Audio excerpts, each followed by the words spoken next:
Hi guys, welcome to my channel. I'm Max Villanueva and you're tuning in my channel, YouTube channel. Ayun, today hindi ako nakapag-vlog para sa online class namin ng German language kasi pang 3 days na ngayon and bawat araw pahirap na ng pahirap yung mga dinidiscuss ng professor namin.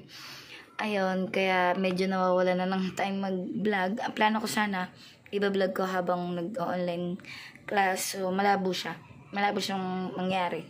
Kasi sobrang dibdiban na yung talagang pagtuturo. Talagang, although yun yung pinaka-basic at foundation ng German language. So, hindi siya ganun kadali. At seryosong bagay talaga tong pinasok ko.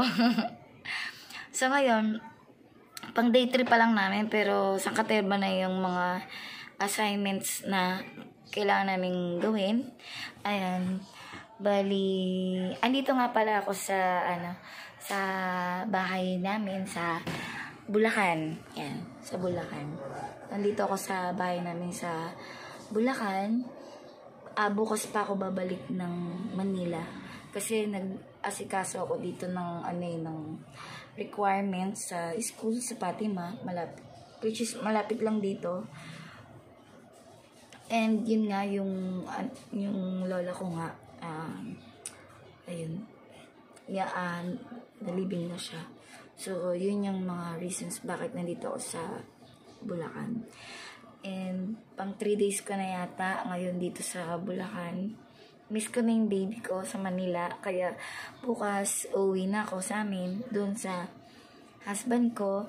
Pero yun, magsasagot muna ako ng bonggang-bonggang assignment dito sa sa mga susunod na vlog ko. Pagka nakaluwag-luwag na at hindi na busy sa pag-aasikaso ng requirements sa agency, i-share ko sa inyo yung mga ilan sa mga natutunan ko sa German language, sa pag-aaral ng German language, yung mga basic lang and yung foundation ng German language. Yan. So,